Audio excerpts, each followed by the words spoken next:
Hello everyone, Blaine Tyler for Finding Sasquatch, come to you again from northeastern Ontario.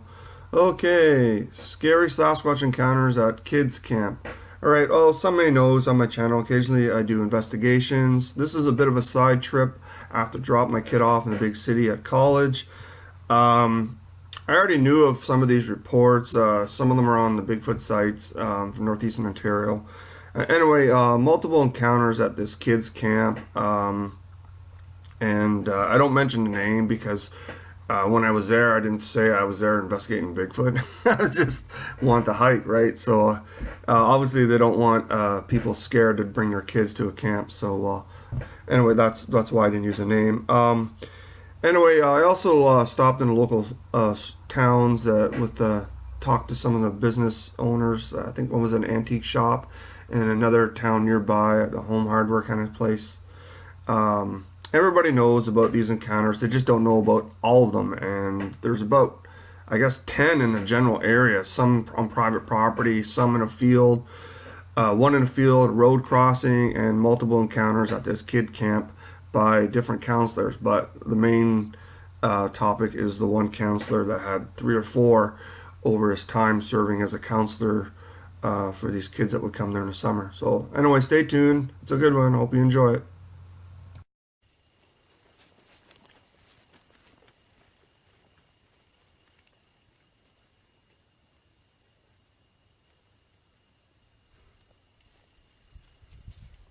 Okay, I'm here on location where about 10 years ago um, there's a few incidents, at least four incidents, Class A and Class B encounters with just one counselor that we know of.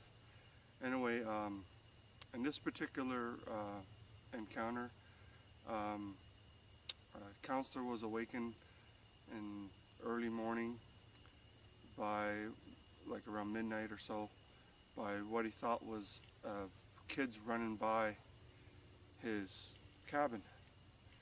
And he got out of bed, pulled back the screen door to give hell to whichever kid was that was out of bed. And he was shocked to see something about 8 feet tall went by his little cabin, was standing in the middle of the field, and it stopped and turned and looked at him, and he said it looked like a big shaggy bear man or something he's never seen before. And they locked eyes for like 5-10 seconds, and then it continued on through the bush down towards the lake. And to this day he still has nightmares about that. A couple other incidents was tenting, heard garbled talk, screeches, and he could smell something that smelled like a dead skunk near his tent.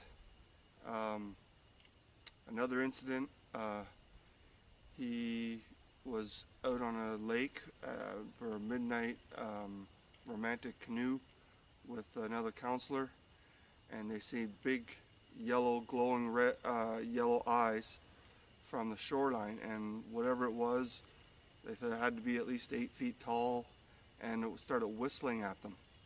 So that was pretty cool. That ruined their little canoe trip. Another encounter was smells, and again some weird screeches in the night. So some great audio, heavy footsteps running by. Not great audio, great Class B and a really good Class A. And here in the middle of a kids camp in northeast Ontario. And I think it's pretty legit. He didn't want his name, or he didn't want it to be mentioned. But anyway, pretty cool, and let's go have a closer look at the cabins and we'll wrap this up.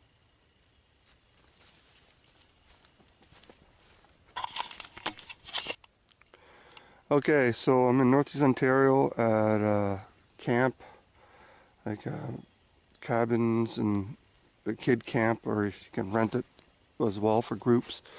Anyway, one night something came running this way about midnight, 1 o'clock in the morning. Went between two cabins, heavy thudding, running, to the point where I woke up a counselor who was sleeping, and he woke up to give the whichever kid it was that was staying in these cabins. So I'll pan slower. Anyway, he opened the door, or he pulled back the screen to yell out at the kid to get in bed, and to his shock, there was like a 8-foot brown, blackish brown, shaggy looking Sasquatch standing right there, just near that rock. And then they stared at each other for about 10 seconds, what seemed like an eternity to the counselor, and then it took off that way into the bush and down near the lake, which is that way a bit. So anyway, they also seen eye shine at night on a romantic canoe around midnight. They heard garbled, screeching kind of talk and screams, and also something with big yellow eye shine whistling to them while they're out canoeing on the lake that's over that way. So pretty cool. Now this is 4 incidents, all by one counselor. So imagine if they all got together and were brave enough to swap stories about some unusual events at this camp in northeastern Ontario. Okay, and I'll show you a little pan around. And there's the big teepee for the kids to gather for meals. There's another lake. I just got finished hiking to that lake where a couple of the other incidents happened.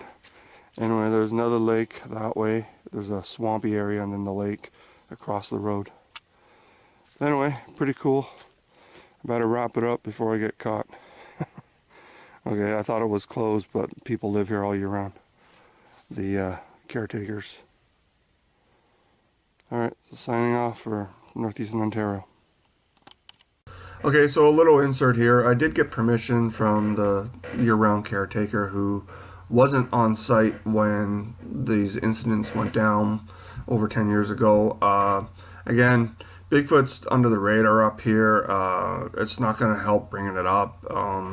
People are trusting their kids to be safe at this location, so there's no talk of Bigfoot sightings and all that. It's pretty hush-hush. So anyway, here's the canoe incident.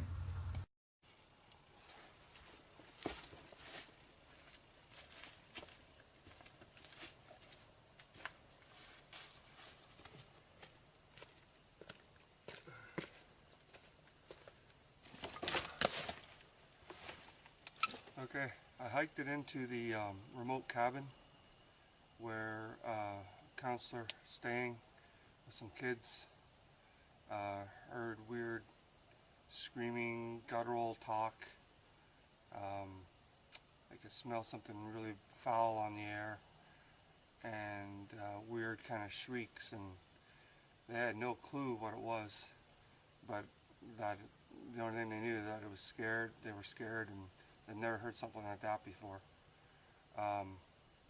Behind me is a lake where on a midnight romantic canoe ride, the 2 counselors were being watched by something very tall with big yellow eyes about that far apart.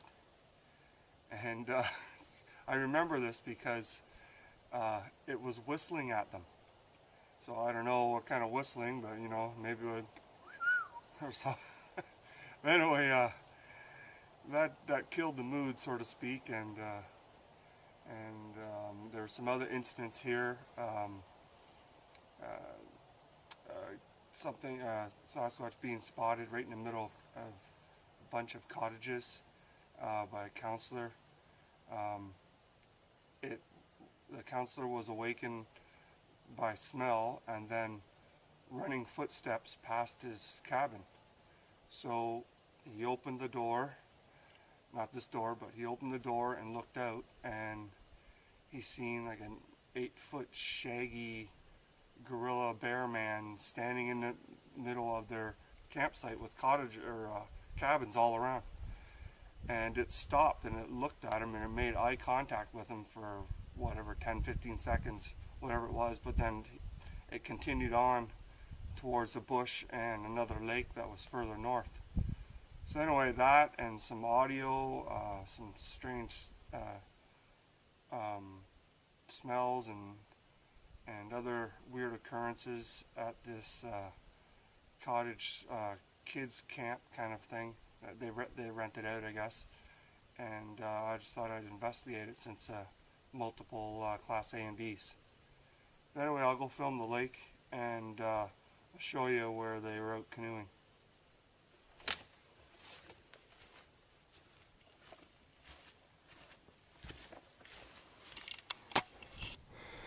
Okay, so a romantic midnight canoe ride turned into a thriller.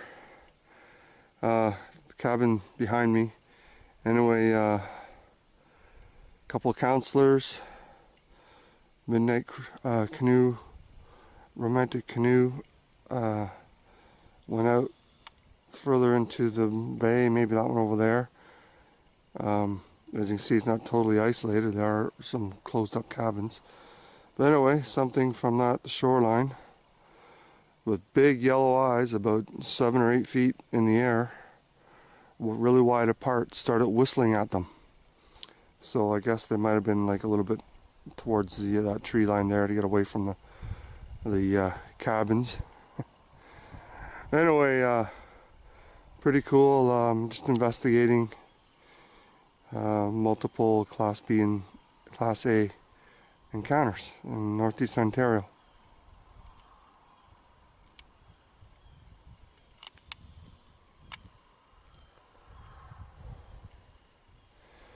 And there's a pan of this little inlet.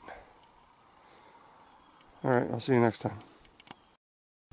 Okay, so here's an interesting shot. Kind of caught in the open in the long grass. This dark gorilla shaped biped. I added some contrast there, and sure enough, I guess that might be like maybe a 6-foot juvenile there. But this one really looks like a gorilla. Kind of baboon looking there, but anyway, it's in the same general area. I keep an eye on that area. I pass through every now and again whenever I have to drive into the big city. It's not my area, but since I'm driving all the way down to go get my kid at college or drop him off, I keep an eye on it, and sometimes you get lucky if you watch the fields and areas. But anyway, thanks for watching. I'll see you soon.